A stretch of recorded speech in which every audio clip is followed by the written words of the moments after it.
Welcome back. Part 3 of The Hub. The Kili crew is on a fundraising mission to raise money for GibSands and train to take on Mount Kilimanjaro. So Scott, Tara and Samai from the crew join us now. Welcome very much. Welcome very much. Thank you very much for joining us. Big welcome. Tell us a little bit about the Kili crew and how you first formed. So the Kili crew are made up of 6 individuals. We're just 3 of them. And to be honest, GibSands was an up-and-coming charity. What they were doing, trying to raise mental health awareness, was a great initiative. We all sort of thought it was a very inspiring movement, and we just wanted to be a part of raising that awareness and funds to support the charity. So we just discussed the topic, and we thought, you know what, let's just go for it, climb Kilimanjaro, try and set ourselves a challenge. Yeah.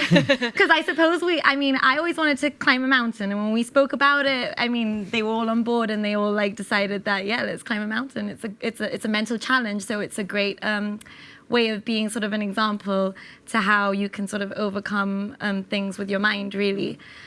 So yeah, we worked together, so it was a great way. So I was going to ask, were you friends already? Yeah, we worked together, so we sort of started talking about it at work, and then we just decided, let's just do it, and we were friends anyway, so that's how we sort of formed. And whose great idea was it to do Kilimanjaro? Actually, it was Samai's idea. Yeah, it was mine. It was, so basically, if anything happens, it's my fault. No pressure. No pressure. So in the lead up to the actual climb, which is, I believe, in October, I think it is? Yeah, it's in October. So you've got loads of fundraisers in the meantime. So tell us a little bit about those. So the next upcoming fundraiser is we're taking part in the Comic-Con. So we have a stand there. We're going to do some carnival-esque games, possibly set up a raffle and a silent bid. We've also got a netball tournament upcoming at the end of May, a possible football tournament at the beach, and we're speaking to a couple of venues about possibly hosting a gala night. And you've organised so many different things. So you've had after-work drinks. Are you running out of ideas for these fundraisers? Because you've just had one thing after another. I think really we've got quite a busy schedule ahead, and I think one of the biggest challenges is obviously diversifying a lot of the events that we're doing, because one of the key challenges, we want these events to help spread awareness for what it is that we're trying to achieve. We're trying to help start a conversation in Gibraltar about mental health, and we want our events to be able to facilitate that. So we want to be able to have the people that come to our events know who we are. For example, something simple like when we host a post-work drinks event, we hand out tokens to people, and those tokens have our logo on them, and people might be say hey, what's this? What is it that you've given me? And then we get to explain what it is that we're doing, why we think it's so important. So I think the challenge has been diversifying these events so that we can really help continue the conversation and the awareness spreading that we're trying to do.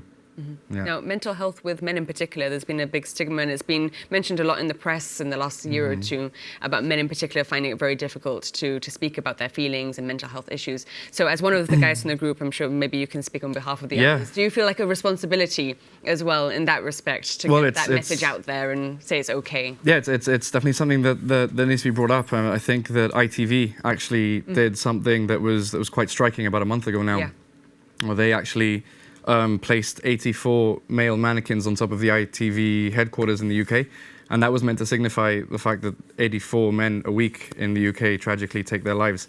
And that just serves to underline how important it is for us to have this conversation. It's definitely heartbreaking, to say the least. And I think that's one example of many where we can point to how important it is for us to have this conversation as a community, not just for men, but for everybody. I think it's definitely something that permeates all of society, whether you're a man, you're a woman, you're old, you're young. And I think that the stigma that may have pertained throughout previous decades, it's something that we definitely need to lift up from society. And I think the way that we do that is just by conversing with each other. And doing things like this. Yeah, definitely. So tell us about the training that you're going through right now to get yourself ready for such an incredible challenge. So obviously we're doing our individual training because we can't always train every day together, and then when we can, we do as many hikes as we can. So this upcoming long weekend we're going to a place near Grazalema, and we'll be doing several hikes then. I also downloaded the Wikiloc app, so we sort of look for hikes which are like medium to difficult kind of thing, like moderate to difficult. And then obviously, yeah, we're just trying to up our cardio. It's more about, I think, the altitude sickness, which is hard to train for, because that's really the downfall of most people who try and summit a mountain of this sort of magnitude. So we're just sort of trying to build up our cardio, really. Yeah. And what about in terms of funds? You've done loads of fundraisers already, so got more to come. Are you reaching the targets that you'd like to be reaching? How much money do you want to raise by the end of this? So our ultimate goal is to raise £15,000, and at the moment we're over halfway through our target. So we've raised about 7,500. We need, due to sort of like time deadlines, we need to meet the 12,000 mark by the end of June, and then we've got from June to October to do the extra £3,000. We're doing very well so far, so well done. Yeah, I think we're quite confident that we'll meet those targets. Like the girls have done a good job, like, you know, giving an overview of all the stuff that's coming up. And when we look at our calendars, we're really busy. We see events coming up every other week, and some of them are quite big. Like one that I'm not sure if we brought it up yet, but we organised the fun run a few weeks ago.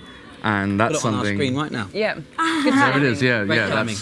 That's the run that we organised there. I think that as a group, we're all particularly quite proud of that. That's our biggest. I think I can say that's our biggest event so far. And I think there's something that's inherent about not just running, but getting outdoors and doing something physical that's inherently quite linked to mental health. So I think that one in particular, I think as a group we're quite proud of, and yeah, we hope that we can achieve events like that again in the future. Yeah. So for people wanting to keep up to date with your events, where can they find the information? So we have Jib Sam's Kilimanjaro page on Facebook that we actively post on, and then we ourselves share it on our Facebook profiles. And we also have a Twitter account and an Instagram account. Yeah, I think the Twitter account operates under the tag Kilimanjaro 2018. And it stands out. It's pretty, the profile picture is the Kili Crew, so it's quite easy identified as well. We've got that too. And apart from like raising funds, a very important thing that we're trying to do is also raise the awareness. So aside from sort of planning all these fundraising events to meet our target, we're also publishing articles, trying to get the word out there, trying to inspire and encourage people, and trying to support them, because there's a lot of people out there who suffer from mental health who find it hard to talk. So that's also another important part of our campaign, not just raising funds. And the trek is actually coinciding with, I think it's the 1 year anniversary of Jib Sam's, isn't it? Yeah. So it's marking that milestone. Yeah. And International Mental Health Day, which is the day that we summit. Great. Yeah, it's the day before. Hopefully the day you summit. Yeah. I mean, it just depends on how long it Hopefully, takes yeah. you. How long will it take you, are you estimating? It'll take us approximately about 5 days to summit. So we'll arrive on the 5th, and then the next day we'll like go to Mashama camp, and then we'll start ascending. And then I think it's day 7, but it'll be sort of like the 5th day of our trek where we'll summit, which will be sort of on the day, but not on the day of mental health. Yeah, it because depends it's on like the timings. after midnight, Yeah. they sort of wake us up and we have to... You have to do it during the nighttime, don't you? Yeah, because Yeah. we need to get there when the sun rises. It's to do with time as well. I think we timing. start at midnight, don't we? The summit begins at midnight, if I'm not mistaken. So an added element there is obviously the cold. It's not just the altitude and the fatigue after climbing for X amount of days, but the cold there will be something that I don't think any of us have experienced. And how are you preparing in terms of like, do you know what you need to bring? Is someone advising you on like the altitude sickness and what you should be prepared for? How do you prepare? Yeah. I've locked myself in a freezer for like 5 hours. No, I'm joking. You never know. Fair enough. One way Fair of enough. No, Action Challenge is the company that we're going through to do this. So they've given us a really detailed sort of information package, and they tell us what kind of equipment we need to buy and what to expect, so to prepare us for the cold and for the different temperatures and the different climates. And altitude sickness really is the thing that you sort of can't really prepare for. So that's unless you buy an altitude mask and then you try doing sort of Wow, mountains that you can do that. Yeah. You try doing mountains that sort of match the height that we're going to try and achieve, and then see how your body copes.